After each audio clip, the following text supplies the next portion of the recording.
할렐루야. 오늘도 말씀을 깨닫는 지혜와 응답받는 기도의 은총이 우리에게 넘치게 될 줄로 믿습니다. 여러분, 우리는 살아가면서 많은 기대감을 안고 살아갑니다. 간단하고 가볍게는 오늘 하루에 대한 기대, 어느 순간순간에 대한 기대, 그리고 멀리는 자녀에 대한 기대, 내 삶에 대한 어떤 기대, 이런 기대들을 하고 살아가는데, 이 기대 가운데 때로는 특별한 기대도 있고 때로는 그냥 작은 기대들도 있어요. 근데 우리가 잘 아는 것처럼 기대가 크면 뭣도 크죠? 이 기대가 이루어지지 않았을 때 실망도 크다라는 거예요. 하나님도요, 하나님께도 그런 기대가 있어요. 그리고 하나님의 기대가 꺾였을 때는 이 하나님의 실망도 굉장히 큽니다. 오늘 말씀 21장 1절을 보면 므낫세라는 왕이 등장을 합니다. 므낫세가 왕이 될 때 나이가 12세라 예루살렘에서 55년간 다스립니다. 그 어머니 이름은 헵시바더라. 므낫세의 아버지가 누구냐면 히스기야라는 왕입니다. 그러니까 이 히스기야라는 희대의 이 성군이 있죠. 이 정말로 하나님 보시기에 정직히 행하였고, 여기서 그치는 것이 아니라 이 하나님 앞에 기도하고 정말 하나님을 찾을 줄 아는 사람이었어요. 그리고 히스기야가 15년의 생명을 연장받았을 때 태어난 왕이에요. 왕이 될 때 나이가 12세잖아요. 그러니까 히스기야가 생명 연장을 받은 다음에 이 므낫세라는 아들이 태어난 거예요. 그리고 유다 왕들의 역사 중에 가장 최장기간 55년이라는 시간 동안 왕위에 있었던 사람이 므낫세입니다. 그리고 이 므낫세의 어머니의 이름을 이렇게 소개합니다. 헵시바. 많이 들어보셨죠? 헵시바.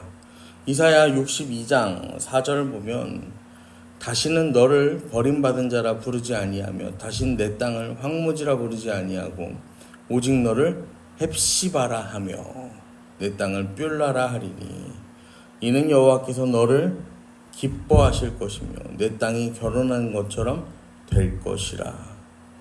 여러분, 이 헵시바라는 표현은요, 하나님께서 이스라엘 나라의 회복을 말씀하실 때 등장했던 표현이에요. 이 헵시바는 나의 기쁨이 그에게 있다라는 뜻이에요. 이전까지는 기쁨이 없었어요. 기쁨이 없었는데 이제부터는 뭐가 있다는 거예요? 기쁨이 있다. 그러니까 이 므낫세의 엄마 히스기야의 아내의 이름이 헵시바라는 건요, 하나님께서 뭐 하신다라는 거예요? 이제부터 기뻐하신다라는 거예요. 그런데 이 므낫세는요, 이스라엘 왕들을 넘어서서 남유다의 왕이거든요. 근데 이스라엘 왕들 여로보암의 길, 아합의 길을 넘어서 하나님이 쫓아내신 그 이방 민족들보다 더한 인생을 살았다라고 오늘 성경은 말합니다. 므낫세의 일생을 우리가 2절부터 9절까지 보면은 나오는데, 간략하게 살펴보면 여호와 보시기에 악을 행하여, 이제 여호와 보시기에 악을 행하는데 어떻게 하냐면요, 아버지 히스기야가 헐어버린 산당을 다시 세웁니다. 산당은 마음대로 신앙생활하는 증거라고 했어요. 이제 이것들을 다시 세워요. 마음대로 신앙생활하는 그 산당을 세우니까 이제 그 마음에 즐거운 대로, 마음에 원하는 대로 여러 가지 우상들이 들어오겠죠. 그래서 보니까 바알과 아세라를 일단 다시 들여놓습니다. 하늘의 1월 성신을 경배합니다. 그리고 성전 마당에 1월 성신을 위한 제단을 쌓고 아들을 불가운데로 몰렉도 섬기고 사술, 신접한 자, 박수, 점치는 것도 해요. 그 다음에 성전에다가 아세라 목상도 세워놓습니다. 그리고 하나님의 율법을 듣지 않아요.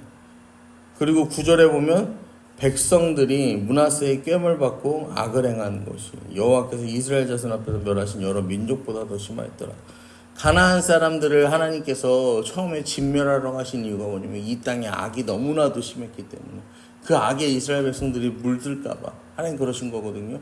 근데 그 땅을 살아가던 가나안 백성들보다 더 악해졌다라고 성경은 말해요. 므낫세라는 사람, 히스기야의 아들, 그 어머니의 이름은 헵시바. 정말로 기대가 한껏 충만할 수밖에 없잖아요. 이 히스기야가 15년의 생명을 연장받았을 때 태어난 아들이잖아요. 얼마나 이 아들이 믿음으로 태어나고 믿음으로 자라는 그런 아들이었을 텐데 한없이 범죄하는 모습을 우리에게 보여줍니다. 이 정말로 기대감이 높았던 이 왕인데 이 기대감이요 팍 꺾여버리는 거예요. 여러분, 마태복음을 보면 예수님께서 이 마지막 일주일에 이 무화과 나무를 저주하시는 사건이 있어요. 사실 이 무화과라는 나무는 이 고대 근동 지방에서는 어디를 가도 만날 수 있는 나무예요. 그러니까 우리가 길을 가면은 은행나무가 있고 소나무가 있고 이런 것처럼 여긴 무화과 나무가 그렇게 흔했단 말이에요. 그래서 나중에 이제 열매가 맺는 철이 되면은 이 나그네, 뭐 길 가던 사람들, 이런 사람들이 그 무화과를 따먹는 거야. 그런 따먹어도 상관이 없었어요. 근데 19절, 마태복음 21장 19절에 보면 길가에 한 무화과 나무를 보시고 그리로 가사 잎사귀밖에 아무것도 찾지 못하시고, 이 무화과 나무를 예수님이 찾아가셨는데 열매가 없고 잎사귀밖에 없었다라는 거예요. 그래서 20절에 제자들이 보고 이상히 여겨 이르되 무화과 나무가 어찌하여 곧 말랐습니까 예수님? 하고 묻는 거죠. 예수님, 무화과 나무가 갑자기 말랐어요. 그러는 거예요. 제자들도 이상하게 여길 정도로 예수님의 반응이 굉장히 충격적이었죠. 이게 마가복음 말씀을 보면요, 이 무화과 나무가 아직 열매가 열릴 때가 아니다라고 했어요. 여러분, 때도 아닌데 열매가 없는 게 비정상이 아니잖아요. 근데 예수님이 저주하시는 게 뭐냐면은, 왜 저주하셨냐면, 이 무화과는 꽃이 없다라고 해서 무화과예요. 근데 여러분, 진짜 꽃이 없으면 열매가 맺어지지 않죠. 이게 진짜 꽃이 없는 게 아니고, 이 꽃이요, 잎과 똑같이 생겼어요. 잎과 똑같이 생겼어요. 그러니까, 다른 무화과 나무들은 때가 아니니까 뭐가 없는 거예요? 잎도 없고 꽃도 없는 거야. 근데 얘는 성경에 잎이 무성했다고 나오죠. 잎이 있었다고 나오죠. 잎이 있으니까 이 꽃이 많이 펴서 어디 한 군데는 열매가 있을 것 같은 뭐가 있었던 거예요? 기대가 있었던 거예요.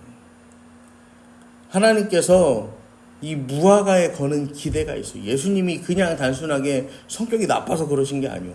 호세아 9장으로 다시 넘어가 보면요, 호세아 9장 10절을 보면요, 옛적에 내가 이스라엘을 만나기를 광야에서 포도를 만남같이 하였으며 너희 조상 보기를 무화과 나무에서 처음 맺힌 철 열매를 봄같이 하였거늘 그들이 바알볼에 가서 부끄러운 우상에게 몸을 들임으로 저희가 사랑하는 우상같이 가증하여졌도다. 여러분, 우리가 이걸 다 알아야 돼요. 왜냐면은 예수님께서요, 마지막 일주일에 화요일에 이 예루살렘에 들어오셔서 이제 뭐 하시냐면요, 뭐 하세요? 이 그 바리새인과 사두개인과 이 수많은 그 종교 지도자들과 이 신학 논쟁을 하십니다. 신학 논쟁을 하신 이후에 이 하루 종일 논쟁을 하시고 그날 저녁에 이제 이 예루살렘 성 밖으로 다시 나가시면서 저 감람산에 오르셔서 예루살렘 성전을 바라보면서 예루살렘 성전이 무너질 것, 이 예루살렘의 멸망의 날이 찾아올 것을 예수님께서 예언하세요. 그러니까 지금 무화과나무를 저주하시는 이 사건부터 해서요, 그날은 하루 종일 뭐 하는 거예요? 이 멸망과 저주를 예수님이요, 이 멸망할 수밖에 없는 예루살렘, 멸망하는 이스라엘, 이 무너지는 성전, 그러니까 이 멸망과 저주 심판의 메시지를요, 예수님은요, 그날, 이런 표현은 좀 그렇지만 그날의 컨셉은 뭐였던 거야? 그거였던 거예요. 심판이었던 거예요. 여러분, 호세아서는요, 하나님이 이스라엘을 바라보는 사랑의 마음, 기대의 마음, 이스라엘이 그 마음이 막 넘쳐나는데 그 마음을 누가 저버립니까? 이스라엘이 저버리는 내용의 말씀이잖아요. 하나님이 이스라엘을 얼마나 사랑하시고 기대하셨는지 그들을 광야에서 만나는 포도송이 같이 생각하셨대요.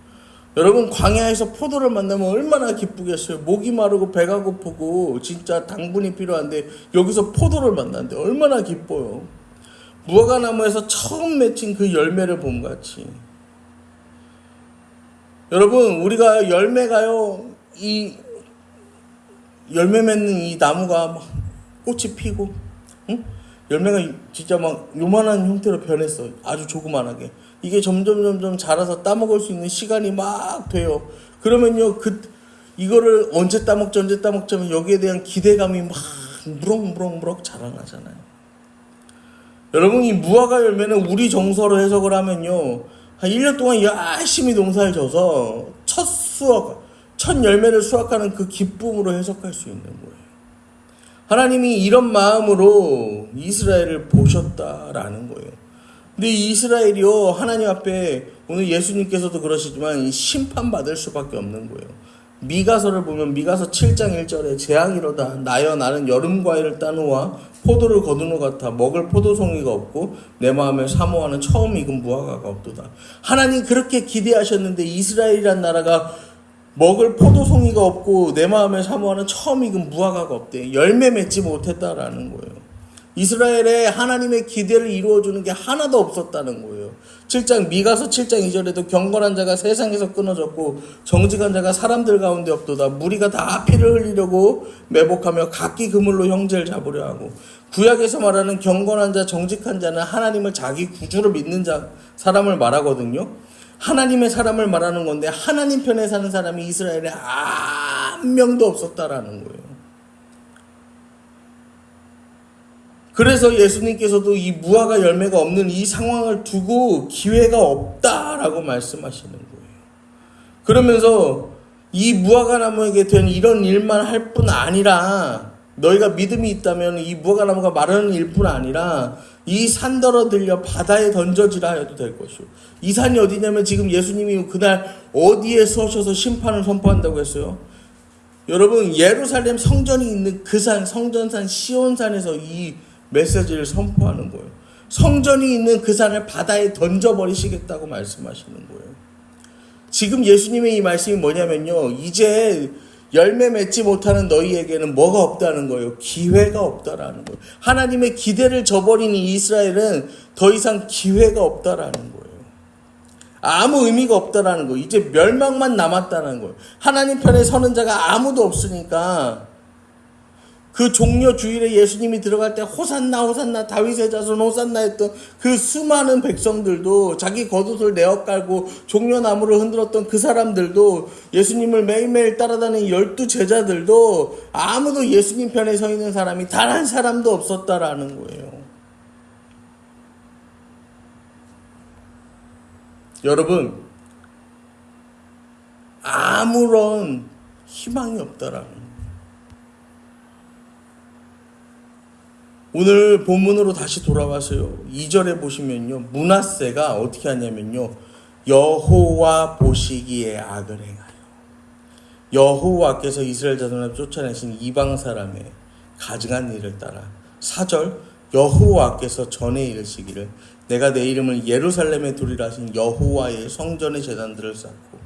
5절 또 여호와의 성전 두 마당에 하늘의 일월 성신을 위할 제단들을 쌓고. 6절 또 자기 아들을 불 가운데로 지나가게 하며 점치며 사수를 행하며 신접한 자와 박수를 신임하여 여호와께서 보시기에 악을 많이 행하여. 7절에도 중간에 보면 옛적에 여호와께서 이 성전에 대하여. 9절에도 이 중간 부분 보시면 여호와께서 이스라엘 자손 앞에서. 여러분 므낫세가 그 악을 행하여 이스라엘의 모든 소망이 끊어진 그 상황에서요. 여러분 여호와께서 하나님께서 뭐하고 계세요? 여전히 그 상황 가운데 살아계시고요. 그 상황을 지켜보고 계시다라는 거예요. 여러분 우리의 눈으로 보면 이스라엘이라는 나라는 이제 므낫세 이렇게 하면서요. 완전 소망이 끊어졌단 말이에요. 완전 소망이 끊어졌어요. 그런데 이 소망이 끊어진 이 나라를 하나님은 여전히 지켜보고 계시다라는 거예요. 여러분 다시 우리가 회복되는 힘, 일어서는 힘은요. 우리 힘으로 할 수 있는 게 아닙니다. 하나님께서만 하실 수 있는 거예요. 오늘도 하나님께서 우리와 언약을 맺고 우리와 관계를 회복하시고 우리를 구원하심을 여러분 믿으시기를 바랍니다. 여러분, 우리 인생에는요 선한 게 하나도 없어요. 그 무엇도 없어요.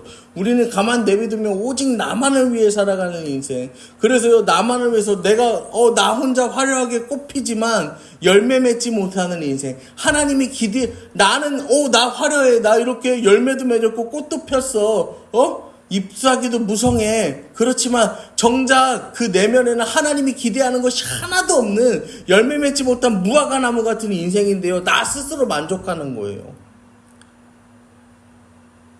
여러분, 그런 나를 위해서 하나님께서는요 예수님을 이 땅 가운데 보내주셨고요, 그 아들의 그 피 흘림과 죽음으로 말미암아서 우리를 구원하시고 자녀 삼아 주셨다라는 거예요. 오늘도 우리가 함께 기도하며 나아가실 때 우리를 회복시키는 하나님의 그 은혜, 그리고 하나님의 기대를 오늘도 이루어내는, 하나님의 기대하신 것, 하나님이 그 소망하신 원하고 바라시는 것, 그 열매 맺는 삶을 살아가는 우리가 되기를, 여러분 그 한 사람 내가 되기를 오늘도 주님 앞에 간구하는 저와 여러분 되기를 이 시간 간절히 축원합니다.